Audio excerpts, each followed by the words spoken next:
Hello everyone, welcome to my channel blessed Karishma vlogs. आप लोगों को मेरे व्लॉग्स कैसे लग रहे हैं, वीडियोस कैसे लग रहे हैं, प्लीज़ कमेंट्स करके मुझे बताइए और मुझे इनकरेज करिए कि मैं सही बना रही हूँ, वीडियो ठीक बना रही हूँ, आपको अच्छा लग रहा है नहीं लग रहा है। आप प्लीज़ कमेंट्स करिए। और आज का टॉपिक है दो और तुम्हें दिया जाएगा। और जिस नाप से आप नापोगे आपके लिए भी उस नाप से नापा जाएगा।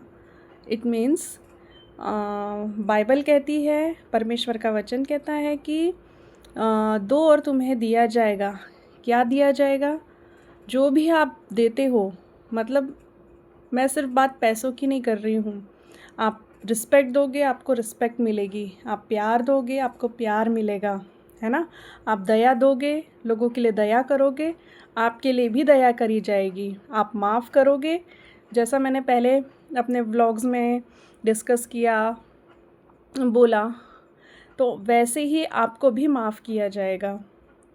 और दान तो हम सबको पता है करते हैं, तो हमको सही जगह पे सही जो ज़रूरतमंद है उनको आप दोगे तो आपको दिया जाएगा।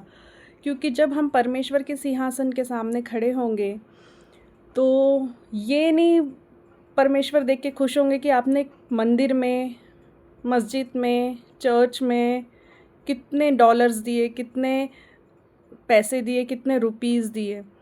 वो ये देखेंगे कि आपने कितने ज़रूरतमंदों की मदद की।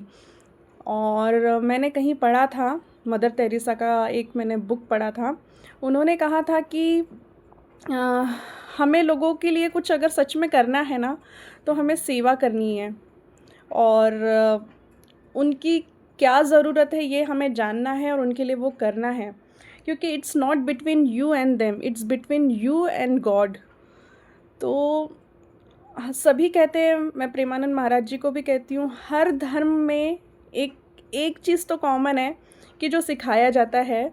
जैसे बाइबल में मुझे पता है कि लिखा है कि हम परमेश्वर के मंदिर है, परमेश्वर का आत्मा हमारे अंदर वास करता है।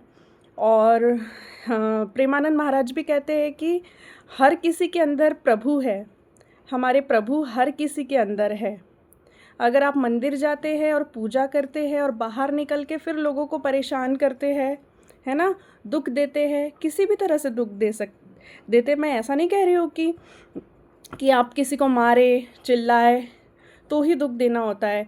आप इमोशनली भी कभी किसी को हर्ट करते हैं, है ना, अपने फैमिली में, कि कभी बाहर जाने अनजाने में, तो वो भी आप उस इंसान से नहीं, आप अपने प्रभु को हर्ट कर रहे हैं, आप ये समझिए। और जिस दिन आप ये समझेंगे कि आप किसी इंसान को नहीं या किसी इंसान के लिए नहीं, आप अपने प्रभु के लिए कर रहे हैं, जो भी कर रहे हैं आप सिर्फ अपने प्रभु के लिए कर रहे हैं, तो आपकी सोच, आपका नज़रिया सब बदल जाएगा। और एक पास्टर अनिल का गाना मेरे बेटे को, केविन को बहुत पसंद है, जो वो हमेशा गाता है, महिमा में राजा आएगा, न्याय करेगा और कहेगा।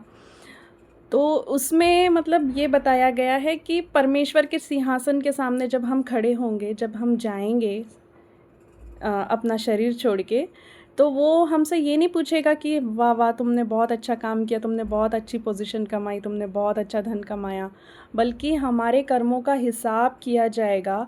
और परमेश्वर कहेंगे कि आपने जो भी भूखे को खिलाया वो मुझे खिलाया, तो वो आपको थैंक यू कहेंगे, शाबाश कहेंगे, गुड कहेंगे। तो अब जो भी करते हैं ना, आपको लगता है कि सच में कोई ज़रूरतमंद है, और आपको कहाँ जहाँ कहीं भी लगता है कि दया दिखानी चाहिए, आप ज़रूर दिखाइए। जहाँ आपको लगता है कि आपको देना चाहिए, सोच समझ के, ये नहीं कि आप फूल बन जाए, समझिए बातों को। और जहाँ लगता है आपको कि आपको किसी की मदद करनी चाहिए, दया करनी चाहिए, कुछ देना चाहिए, तो आप ज़रूर दीजिए। और हर किसी से प्रेम करिए। और कभी भी ये मत समझिए कि मैं बहुत श्रेष्ठ हूँ और दूसरे ख़राब है। हमेशा याद रखें कि हम श्रेष्ठ नहीं हैं और दूसरे बुरे नहीं है, और हर किसी के अंदर हमारे परमेश्वर वास करते हैं, परमेश्वर का आत्मा वास करता है, क्योंकि हम उनके बच्चे हैं और हर किसी के अंदर परमेश्वर की आत्मा है। तो हमें हमेशा ये याद रखना है कि हर किसी के अंदर प्रभु है। जब आप इस तरह से आप लोगों को देखेंगे, आप देख करके देखिए, आपकी सोच, आपका जीवन बदल जाएगा। और जो आप करोगे लोगों के साथ, ये तो सभी को पता है कि जैसा हम करेंगे वैसा हम भरेंगे, एक स्लोगन है, जैसा करोगे वैसा भरोगे। तो ये बिल्कुल राइट है, ये हर किसी के ग्रंथ में है, बाइबल में भी लिखा है, जिस नाप से आप नापोगे आपके लिए भी उस नाप से नापा जाएगा। तो हमेशा कभी भी बोलने से पहले हम सोचें कि हम किसी के लिए क्या बोल रहे हैं। बोलने के बाद हम सोचते हैं कि हमने क्या बोल दिया, अरे गलती हो गई। बिल्कुल नहीं, आप पहले सोचिए और फिर बोलिए।